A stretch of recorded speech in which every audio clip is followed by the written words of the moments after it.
કેટલાક માણસો ડુંગળીના પોષક તત્વો પચાવી શકતા નથી, તેથી ડુંગળી એમને ગેસ કરે છે. એમને ડુંગળી પચાવવા માટે વધુ શ્રમ કરવો જોઈએ અથવા ડુંગળીનું પ્રમાણ ઓછું કરવું જોઈએ.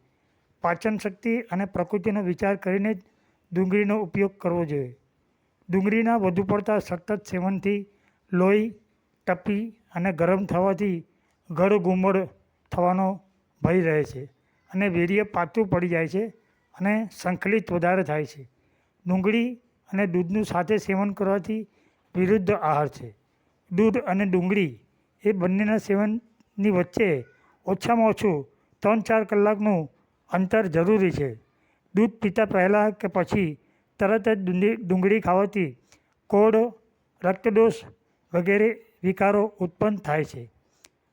ડુંગળી વધારે ખાવાથી આંખમાં લાલી આવી જાય છે, આંખ આવી જાય છે, આંખ દુખે છે.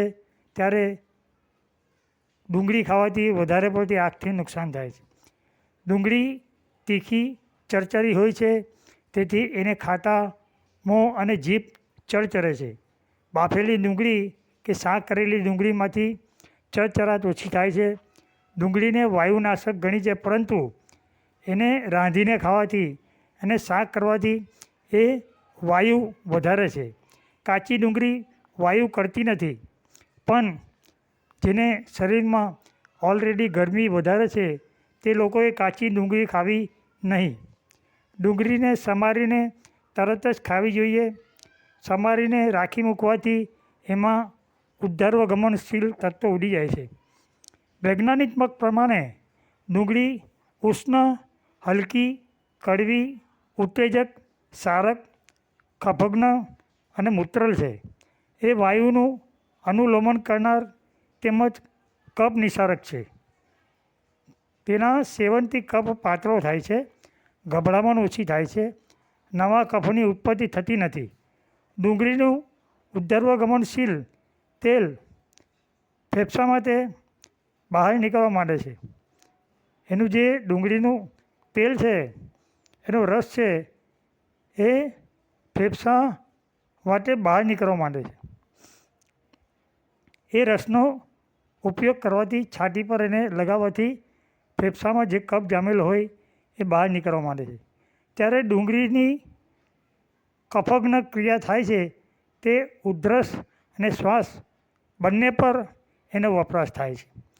ક્ષય રોગમાં જો તાવ વધારે આવતો ના હોય તો ડુંગળી આપી શકાય, બાકી ડુંગળી ટીબીમાં નુકસાન કરે છે. ડુંગળીમાં ઉર્ધ્વગમનશીલ તેલ હોય છે. આ તેલ હૃદયને ઉત્તેજિત કરે છે અને નાડીની ગતિ વધારે છે. જેમને સિસ્ટોલિક પ્રેશર ઓછું હોય તેઓ ડુંગળીનું સેવન કરે તો પ્રેશર વધે છે. એનાથી કોરોનરી ધમનીઓનો રક્ત સંચાર પણ વધે છે. જેને પ્રેશર ઓછું હોય છે તો ડુંગળી ખાવાથી પ્રેશર એનું માપસર થાય છે. આ તેલ ઉત્તેજક, કફ નિસારક અને મૂત્રલ છે. એ તાવ, જલંધર, શરદી, ઝીણો કફ, ખાંસી, ઉદરશૂલ, રક્તપિત્તમાં ફાયદાકારક છે.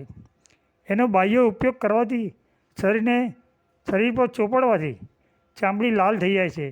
નાકમાંથી લોહી પડતું હોય તો ડુંગળીના રસના નાકમાં ટીપાં નાખવાથી લોહી પડતું બંધ થાય છે. ઉનાળાની ગરમીમાં ચક્કર આવતા હોય તો ડુંગળીને છૂંદીને એનું સૂંઘવાથી એ હિસ્ટેરિયા જેવી બીમારી ઓછી થાય છે અને ચક્કર આવતા મટે છે. માટે ડુંગળી બહુ સમજી વિચારીને ખાવી. જે લોકો બેથારું જીવન જીવે છે એ લોકોએ વધારે પડતી ડુંગળી ખાવી નહીં. જે મહેનત કરે છે અને જે કફ પ્રકૃતિના છે, વાયુ પ્રકૃતિના છે, તે લોકો ડુંગળીનો ઉપયોગ કરી શકે છે. માટે પિત્તવાળી વ્યક્તિએ ડુંગળીનો ઉપયોગ કરવો નહીં અને બહુ વિચારીને કરવો. ડુંગળી સાથે દૂધ લેવું નહીં જોઈએ.